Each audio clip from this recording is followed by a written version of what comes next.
Hello guys, ഒരു leave ഉണ്ടാകുമ്പോഴാണല്ലോ എല്ലാവരും ഒത്തുകൂടുന്നത്, അല്ലെങ്കിൽ എല്ലാവരും വീട്ടിലുണ്ടാകുന്നത്. അങ്ങനെ ഇന്ന് 26 റിപ്പബ്ലിക് ഡേ ആണ്. ലീവായതുകൊണ്ട് തന്നെ എല്ലാവരും വീട്ടിലുണ്ട് കേട്ടോ.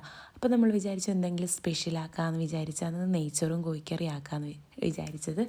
പിന്നെന്താ ഒരു കുഞ്ഞു വ്ളോഗും എടുക്കാമെന്ന് വിചാരിച്ചു. കാരണം എന്ന് പറഞ്ഞാൽ ലീവുള്ള ദിവസം എല്ലാവരും വീട്ടിലുണ്ടാവും. അപ്പോഴെല്ലാവരും എന്താ ചെയ്യുന്നതെന്നുള്ള ഒരു കുഞ്ഞു വ്ളോഗ് എടുക്കാമെന്ന് വിചാരിച്ചു കേട്ടോ.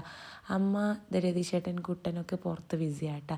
നമ്മളിതാ ഫുഡ് ഉണ്ടാക്കുന്ന ബിസിയാണ്. ഞാനും തന്നെയാണ് നെയ്ച്ചോറും കോഴിക്കറി ഉണ്ടാക്കിയത്. നമ്മൾ വലിയ സ്പെഷ്യലൊന്നുമല്ല, പക്ഷേ ഉണ്ടാക്കാമെന്ന് വിചാരിച്ചെടുത്തതാണ്.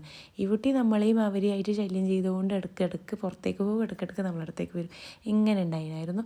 അങ്ങനെ നമ്മൾ നെയ്ച്ചോറും കോഴിക്കറിയും എല്ലാം സെറ്റാക്കിയതിന് ശേഷം കുറച്ച് ചീര കൂടി ഉണ്ടായിട്ടാണ്. അപ്പോൾ ഈ കുട്ടിക്ക് അത് വറവാക്കി കൊടുക്കാമെന്ന് വിചാരിച്ചു. അങ്ങനെ ഉച്ചയ്ക്ക് എല്ലാവരും കൂടി കാന്താര സിനിമ ഉണ്ടായതുകൊണ്ട് തന്നെ സിനിമയുടെ മുമ്പിൽ ഇരുന്ന് എല്ലാവരും കൂടി വട്ടത്തിലിരുന്ന് ഫുഡ് കഴിച്ചു കേട്ടോ. ഈ വട്ടത്തിലിരുന്ന് ഫുഡ് കഴിക്കുന്നതിൻ്റെ ഒരു സന്തോഷം വേറെ തന്നെയാണ് കേട്ടോ. അത് രസമുണ്ട്, നല്ല രസമുണ്ട് എല്ലാവരും ഒന്നിച്ചിരുന്ന് ഇങ്ങനെ ഫുഡ് കഴിക്കുന്നത്. അങ്ങനെ ഇന്നത്തെ ഡേ എന്ന് പറയുന്നത് ഇങ്ങനെയായിട്ട് കഴിഞ്ഞു.